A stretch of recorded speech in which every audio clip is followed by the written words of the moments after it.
World और global ecological footprint किसे कहते हैं? ठीक है, वर्ल्ड और ग्लोबल इकोलॉजिकल फुटप्रिंट यानी ग्लोबल लेवल पे the global ecological footprint network a non profit organization, यानी ये मेंटेन रखता है इन सब स्टैटिस्टिक वगैरह को,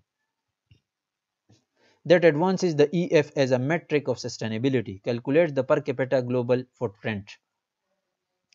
ये नॉन प्रॉफिट ऑर्गेनाइजेशन है और ये इकोलॉजिकल फुटप्रिंट को as a tool of measuring the sustainable use of earth, इसको ये आगे एज अ कंसेप्ट प्रोग्रेस करे, एडवांस करे। Calculate the per capita global footprint, ये per capita global footprint calculate करते हैं, पर कैपिटा नेशनल फुटप्रिंट भी कैलकुलेट करती है।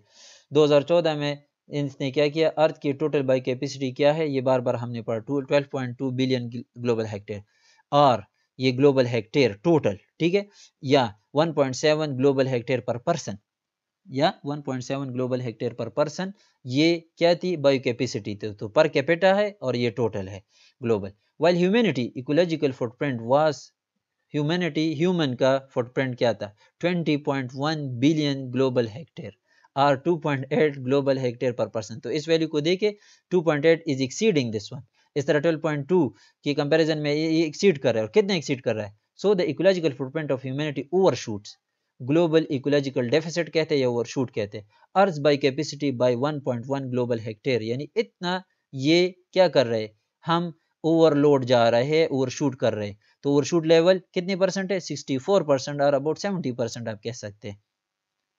ठीक हुआ, ये बहुत आसान बातें हैं। इन अदर वर्ड्स 1.7 अर्थ, दूसरे अल्फाज में हम कह सकते हैं कि हमें एक से ज्यादा यानी 1.7 अर्थ चाहिए to sustain current resource demand, ये जितने जिस रेट से हम डिमांड कर रहे हैं रिसोर्सेज की, तो अगर हमने ये मेंटेन रखने हैं हमने, तो हमें 1.8 अर्थ यानी 1.8 अर्थ यानी 2 अर्थ के बराबर या 2 से कम प्लैनेट्स चाहिए। ठीक है, एक प्लैनेट से गुजारा नहीं चलता।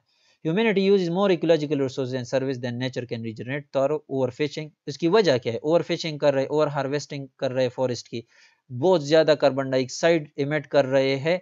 ठीक है, यानी फॉरेस्ट जितने अवेलेबल है वो इतना सिक्वेस्टर नहीं कर सकते जितना हम कार्बन डाइऑक्साइड को क्या कर रहे हैं, रिलीज कर रहे हैं per year. The application of such ecological overshoot क्या है, जो 1970 में शुरू हुआ था, आगे हमने पढ़ा। ठीक है, तो क्या होता है, in that is that life supporting biological resources, implication असरात क्या है इकोलॉजिकल ओवरशूट के, जो 1970 से शुरू है अभी तक ये एक्सट्रीम पे जा रहा है। तो ये उसके इम्प्लीकेशन असरात ये है कि सपोर्टिंग बायोलॉजिकल रिसोर्सेज, ये क्या है, life supporting biological resources such as fisheries, forest resources, range lands and agricultural lands are being depleted, ये सब क्या हो रहे हैं, डिप्लीट हो रहे हैं। ये humanity ecological footprint and bio capacity 1961 से 2008 तक, ये बार बार हमने पढ़ा। ठीक है, तो वी आर ओवरशूटिंग कंडीशन है, तो 1.5 1.7 अर्थ हमें चाहिए। ये ग्लोबल हेक्टेयर्स है कि अर्थ की बाई कैपेसिटी ये है 12.2, और हम कितना जा रहे हैं, ये देखे 15-20 को आजकल अप्रोच किया, ये तो 2008 की डेटा है। ठीक है, हमने 2014 की डेटा ऊपर पढ़ी, ये देखे 2014 में ये कंडीशन 12.1 बिलियन ग्लोबल हेक्टेयर हमारा क्या है, ग्लोबल इकोलॉजिकल फुटप्रिंट है। इधर ये 16-17 के करीब है तकरीबन।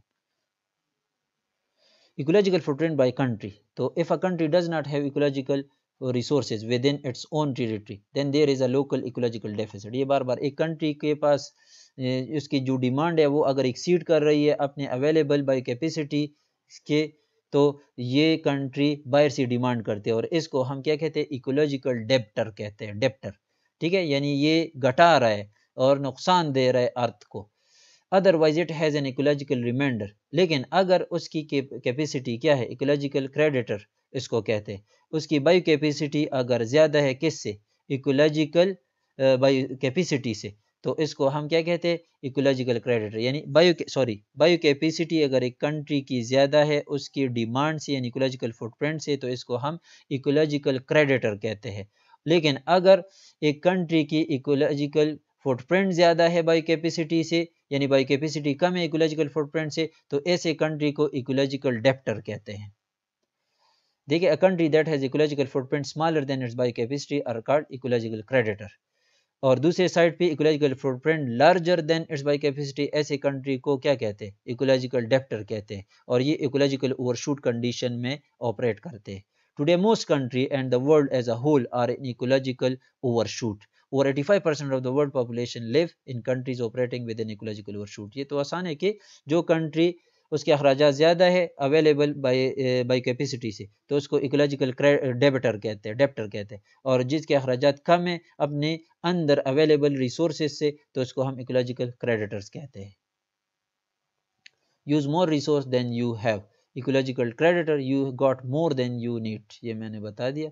1961 में देखे इकोलॉजिकल डेप्टर बहुत कम थे, ये देखे वर्ल्ड मैप में बहुत कम, ठीक है, यानी ये ज़्यादा डेप्टर थे, जो ज़्यादा रेड और ये और भी ज़्यादा, ठीक है। लेकिन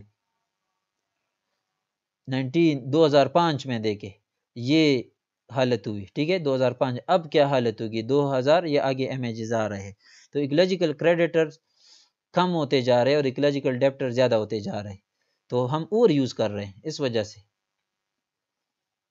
ये तो मैंने बताया कि US for example each person uses 4.5 hectare per person, the average for world wide is 1.5 hectare. Average per capita global footprint क्या है? 1.5 है। ये भी पुरानी डेटा है, ठीक है, आजकल 1.7 है, ऊपर हमने 1.6 1.7 आती। If everyone were to adopt the lifestyle of US we would need 3 planets, तो हमें 3 प्लैनेट्स चाहिए फिर, ठीक है। ये comparative study of per capita and total ecological footprint, तो ये कंट्रीब्यूशन है कि total ecological footprint millions hectare and share of global ecological capacity, shares of global ecological capacity, तो ये 2000, ठीक है, ये मिलियंस हेक्टर्स है, और कितना कंट्रीब्यूट कर रहे इकोलॉजिकल कैपेसिटी में, ग्लोबल इकोलॉजिकल 25%, ठीक है। और इस तरह यूरोपियन यूनियन में 19%, तो इन मुल्क के अखराजात बहुत ज़्यादा होते हैं, ठीक है, क्योंकि इनकी इकोलॉजिकल फुटप्रिंट बहुत ज़्यादा होती है। पर कैपिटा इकोलॉजिकल फुटप्रिंट, ये इकोलॉजिकल कैपेसिटी मतलब बायो कैपेसिटी ये बता रहे, तो 25%। इधर देखे पर पर्सन इकोलॉजिकल फैक्टर क्या है, ये 2003 की डेटा है 9.7, it is for more higher, ठीक है, बहुत ज़्यादा हाई है। यूरोपीय यूनियन के 4.7, इंडिया के 0.8 है, इस तरह दूसरे कंट्रीज़ की इससे भी कम है, पाकिस्तान वगैरह की, ठीक है। तो ये वही डायग्राम के आगे फ्यूचर में क्या होगा, तो ये रेस ओवरशूट इंक्रीज से इंक्रीज होता जा रहा है। वर्स्ट इकोलॉजिकल फुटप्रिंट्स कौन से है?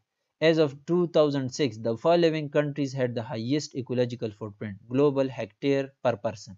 यूनाइटेड अरब इमारात जो है इसके 10.3 है, कतर 9.7 है, ये हाईएस्ट है आजकल। ये थोड़ी पुरानी डेटा है, आजकल के जो फिगर्स है, फैक्ट्स एंड फिगर्स है, वो नीचे आ रहे हैं। आयरलैंड 8.2, कुवैत 7.9, सो ये बहुत हाई है। देखिए ऊपर हमने डायग्राम में पढ़ा कि ये बहुत हाई इकोलॉजिकल फुटप्रिंट वैल्यू है, 9.7 पर पर्सन ग्लोबल हेक्टेयर, ठीक है, तो ये बहुत हाई वैल्यू है। देखिए 25% हाइयर, ये 2003 में अ टोटल और global ecological footprint was about 25% higher than the earth. आजकल हमने पढ़ा 64% तक पहुंच गया। ये कुछ कंट्रीज जो worst global hectare per person value रखते हैं, यानी ज़्यादा, बहुत ज़्यादा ओवर यूज़ कर रहे हैं, बहुत ज़्यादा फास्टर यूज़ कर रहे हैं। और ये कुछ बेस्ट इकोलॉजिकल क्रेडिटर है जिनकी जो बायो कैपेसिटी वैल्यू है ग्लोबल हेक्टेयर पर पर्सन में बहुत हाई है। Suriname, Guyana, Gabon, Dominican Republic 16.9, ऊपर हमने पढ़ा ना, कांगो, इनके ये वैल्यू हाई है, ठीक है। तो global hectare bio capacity ecological creditor मतलब बायो कैपेसिटी इसकी हाई है, और इसकी वैल्यू पर पर्सन ये है पर कैपिटा। ये देखिए country with bio capacity reserve, ये जिस जो क्रेडिटर है, ठीक है, फ्रेंच गयाना, ये सूरीनाम ऊपर हुआ ना, Gabon, Guyana, Congo, central African Republic, Bolivia, Paraguay, Eritrea, ये परसेंटेज देके कितने परसेंट ये इकोलॉजिकल रिजर्व में, बहुत हाई है, ठीक है, ये 3950%, तो ये परसेंटेज में हम शो करते।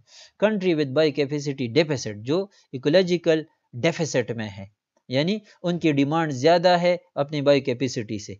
सिंगापुर 10,300%, बरमूदा ये बहुत ज़्यादा हाई है, ठीक है। तो ये बिल्कुल रीसेंट स्टैटिस्टिक है। इसराइल, बारबाडोस, बहरीन वगैरह ये सब ये रीसेंट स्टैटिस्टिक है कि कौन से कंट्रीज एज अ डेप्टर काम कर रहे हैं, वर्स डेबिटर, और कौन सी country as a good creditor काम कर रहे हैं। ये देखिए इकोलॉजिकल डेफिसिट और रिजर्व, और भी ये उधर उसमें आपने देखा इसमें ये कम है क्रेडिटर, यहाँ पे देखे और भी ज़्यादा हुए डेफिसिट वाले, ठीक है, जो इकोलॉजिकल डेफिसिट कंट्रीज है यानी डेप्टर्स है। Country rank by total ecological footprint, China top पे है इन ग्लोबल हेक्टेयर, फिर यूनाइटेड स्टेट ऑफ अमेरिका है टोटल इकोलॉजिकल फुटप्रिंट यानी बहुत ज़्यादा हाई, ये फिर देखे इंडिया, फिर रशियन फेडरेशन, फिर Japan, Brazil, Indonesia, German, max, ये ज़्यादातर डेवलप कंट्रीज़ है। तो इनके इकोलॉजिकल फुटप्रिंट यानी डिमांड बहुत ज़्यादा है इन ग्लोबल हेक्टेयर्स है, ये आप देख सकते हैं। और ये पर कैपिटा रैंकिंग में जो टॉप पे है, यानी जिनकी पर capita global Hector ecological footprint value high है, कतर टॉप पे है, अभी हमने पढ़ा, ठीक है। कतर की वर्शूट डे किधर थी, फरवरी में थी, फरवरी 12, इस तरह लग्जमबर्ग था, ठीक है, यूनाइटेड अरब एमिरेट्स, तो कि ये सहराए है, वहाँ पे बाई कैपेसिटी बिल्कुल नेग्लिजिबल है, तो ये ज़्यादातर ये खड़े है बायर इम्पोर्ट्स पे, खुराक वगैरह जितनी भी रिसाइकलिंग वगैरह सब है, समझ आ रहा है। तो ये इस वजह से ये टॉप पे ये 10 है, ठीक है। Bermuda, Kuwait, United State of America, ये सब टॉप पे है, तो ये बहुत हाई वैल्यू है ग्लोबल हेक्टर्स में पर कैपिटा इकोलॉजिकल फुटप्रिंट की। Country based country rank by ecological footprint per capita, ये पाकिस्तान का नंबर देके 176 नंबर पे है, 0.9 है पर कैपिटा इकोलॉजिकल फुटप्रिंट वैल्यू, ठीक हुआ।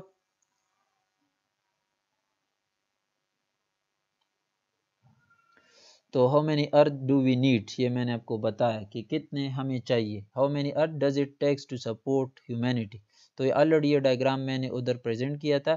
तो बिजनेस एज यूजुअल, अगर इसी तरह चलता रहा तो ये जून 28 में ओवरशूट डे होगा, यानी और भी आएगा। अब क्या है, जुलाई 29 है, और अब ये जून 28 में 2030 में पहुंच जाएगा, यानी इतना। तो फिर फुल अभी हमने 1.5 1.7 प्लैनेट्स चाहिए, फिर वो 2 प्लैनेट्स रिक्वायर्ड होगी, यानी हम 100% ओवरशूट करेंगे, ठीक है। यानी हम फास्टर रेट से 100% फास्टर रेट से कंज्यूम करेंगे, डबल पर ईयर यूज करेंगे उसके जितने अवेलेबल हो पर ईयर रिसोर्सेज।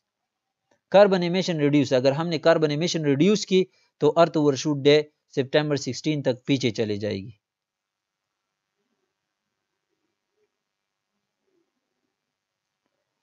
ठीक है, 1960, 2008, 2050 सिनारियो, ये फ्यूचर सिनारियो है, क्या कंडीशन, वही मतलब है, अगर ये आगे तो ये 2.5 तक होता जाएगा।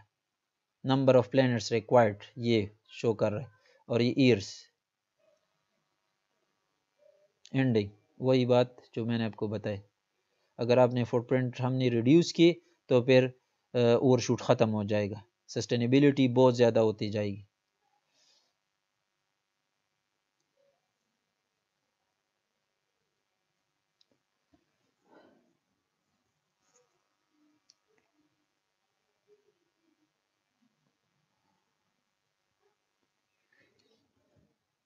ये देखिए ecological footprint by city and per capita.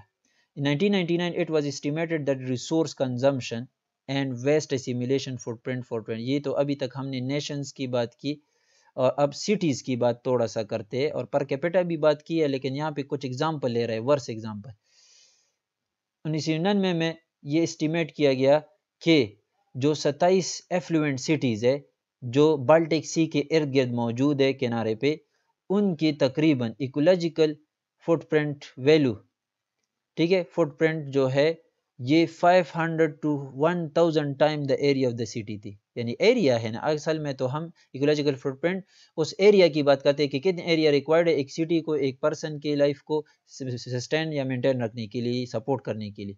तो उन सिटीज़ की 27 सिटीज़ थे, शहर थे जो बाल्टिक सी के इर्द गिर्द मौजूद थे, ये 500 उनके जो अपनी एरिया थी उन सिटीज़ की, तकरीबन उसके 500 गुना और 1000 गुना ज़्यादा एरिया उसको रिक्वायर्ड थी कि वो स्टेबल रह सके, उधर सिटी मेंटेन रख सके, यानी बहुत ज़्यादा डिमांड बाहर से था, ठीक है, बाहर से इंपोर्ट करते थे। लेट्स से वैंकूवर कनाडा में जो है वो उसका जो इकोलॉजिकल फुटप्रिंट है वो 22 time larger than the area of the city था। यानी एरिया ग्लोबल हेक्टर्स में हम लेते हैं या हेक्टर्स में लेते हैं। The New York and Los Angeles have same population density. अब दोनों को कंपेयर करते हैं, न्यूयॉर्क और लॉस एंजलिस की पॉपुलेशन सेम है, लेकिन न्यूयॉर्क ज़्यादा पानी वाले इलाके में है और लॉस एंजलिस थोड़ा कम पानी वाले रीजन में है। तो इस वजह से लॉस एंजलिस के फुटप्रिंट वैल्यू हाइयर है। देखिए, water footprint of Los Angeles is twice and food footprint is 4 time that of New York. यानी फूड फुटप्रिंट भी ज़्यादा है और वाटर फुटप्रिंट भी ज़्यादा है न्यूयॉर्क से। वजह यह है कि न्यूयॉर्क किस में है, it is located in much wetter area. Water footprint और Phoenix Arizona which is located in desert, ये डेजर्ट में है, तो इनके include half of the neighbouring states. यानी फिनिक्स को मेंटेन रखने के लिए कितने एरिया चाहिए, यानी कितने एरिया, उसके इर्द गिर्द जितनी भी स्टेट्स है तकरीबन आधे स्टेट्स एक के बराबर एरिया चाहिए ताकि फिनिक्स शहर मेंटेन रहे और ये सरवाइव करे। एज वी नो, क्योंकि डिमांड टोटली उस पर, क्योंकि वो डेजर्ट में आ गया, जिस तरह कतर और इसका मैंने बताया। As we know that EF concept can be applied to per capita per person. ये मैंने आपको ऊपर बताया ना कि पर कैपिटा पर पर्सन भी हम अप्लाई कर सकते हैं। USA citizen average estimated footprint per capita is 4.5।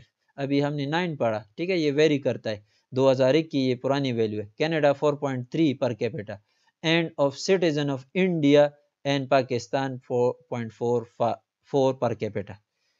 So if highly developed country, ये पुराने एस्टिमेट्स है, लेकिन जहां से मैंने उठाए उसमें इस तरह दिए थे, तो वरना इससे पहले मैंने रीसेंट स्टैटिस्टिक्स आपको देखा है ये पर कैपिटा की, ठीक है, कि पर कैपिटा कौन से कंट्रीज टॉप है। यूनाइटेड स्टेट की देखे ये 8 है, 8। तो ये तो पुरानी रेफरेंस है इस वजह से। If highly developed countries would reduce there excessive resource, तो वैल्यूज वो वाले आप फॉलो करेंगे जो लेटेस्ट है। And energy consumption, then international conflicts and terrorist threats would likely to be reduced। यानी ये एक, हम अगर ये हाईली डेवलप्ड कंट्री रिड्यूस करे अपने एक्सेसिव रिसोर्स कंजम्पशन, ये वैल्यू बता रहे इसके रिसोर्स कंजम्पशन, ओवर यूज और एनर्जी कंजम्पशन, तो इंटरनेशनल कन्फ्लिक्ट ख़त्म हो जाएंगे, टेररिस्ट अटैक्स या थ्रेट्स वगैरह ये कम हो जाएंगी दुनिया में। ये देखिए बाई रीजन क्या हालत है जो इकोलॉजिकल ग्लोबल हेक्टेयर्स की। तो देखिए ये North America ecological footprint by region 1996 में नॉर्थ अमेरिका देखिए बहुत टॉप पे 12 में, वेस्टर्न यूरोप देखे 6, सेंट्रल एंड ईस्टर्न यूरोप देखे तो सब ये डेवलप कंट्रीज है। Middle east and central Asia देखे तो ये कम, तो ये लेस अंडर डेवलप कंट्रीज है। अफ्रीका देखे और भी कम। तो the size of each box is proportional to the aggregate footprint of each region, ये साइज है, ठीक है। दूसरा, the height of each box is proportional to the region average ecological footprint per person per capita. Aggregate footprint of each region ये बता रहा है 299 है, 384 है, 343 है, 307 है, 484 है। The width of the box is proportional to the, ठीक है, the width of the box is proportional to the population of the region. तो ये पॉपुलेशन एशिया बहुत ज्यादा है, ठीक है, मिलियंस में पॉपुलेशन, ये पॉपुलेशन शो कर रहे हैं, और इसके फुटप्रिंट वैल्यू 2 से कम बहुत 1.2, और अफ्रीका देखे और भी कम, ठीक है। और ये कंट्रीज उसके average ecological footprint per person बता रहे, नॉन OECD, ठीक है, जो डेवलप्ड और अंडर डेवलप्ड कंट्रीज है। तो ये इसमें देखे इसके बहुत कम है और इसके बहुत ज्यादा है। How ecological footprint matter, country such as the United State, Australia, Canada, Singapore, overall ये मैंने बताया ना कि ओवर यूज़ कर रहे हैं, ये भी पुरानी डाटा है। तो ये डाटा में आप कंफ्यूज ना हो, लेकिन खुलासा ये है कि ये जितनी भी डेवलप कंट्रीज़ है ये ओवर यूज़ कर रहे हैं सैम्पल रिसोर्सेज को। द रिचेस्ट फिफ्थ, यानी अर्थ का रिचेस्ट फिफ्थ पोर्शन पॉपुलेशन का क्या करते हैं, 86% of the total private consumption ये कर रहे हैं। पूरे सिर्फ 1.3% कर रहे हैं। कंज्यूम, रिचेस्ट फिफ्थ क्या करे, 45% of the all meat and fish ये कंज्यूम करते हैं। द पुअरेस्ट फिफ्थ सिर्फ 5% कंज्यूम कर रहे हैं। Consume 58% of the total energy, richest fifth 58% total energy consume करते हैं, पुअरेस्ट कितने करे 4%, ठीक है। यानी द पुअरेस्ट फिफ्थ और रिचेस्ट फिफ्थ की बात comparison, richest fifth 86% of the total private consumption, expenditure 45% of meat और ये 5% लेस जो पुअरेस्ट फिफ्थ है। इस तरह consume 84% of all paper, the poorest fifth only 1.1% paper, own 87% of the world's vehicle fleet, ये इनके पास है, ठीक है। The poorest fifth less than 1%। तो ये in a world of limited resources and limited waste assimilation capacity, excess consumption by the rich literally require that other live in poverty if we are not to exceed the earth physical carrying capacity। तो बस ये खुलासा है कि अगर एक मालदार है तो दूसरे ने गरीब रहना है, दोनों सब मालदार नहीं हो सकते, ठीक है। Ecological footprint analysis cut through the illusion that we can improve the living standard of the poor without curbing the excess consumption. यानी ये तो पॉसिबल नहीं है, ये वैसे धोखा है कि हम इम्प्रूव करेंगे पुअर्स की, अगर वो लोग अपने स्टैंडर्ड्स को ड्रॉप नहीं करते तो पुअर्स की स्टैंडर्ड्स रेज नहीं होती लाइफ स्टाइल की। क्लियर हुआ। नेक्स्ट हम फिर पढ़ेंगे हाउ इकोलॉजिकल फुटप्रिंट वर्क।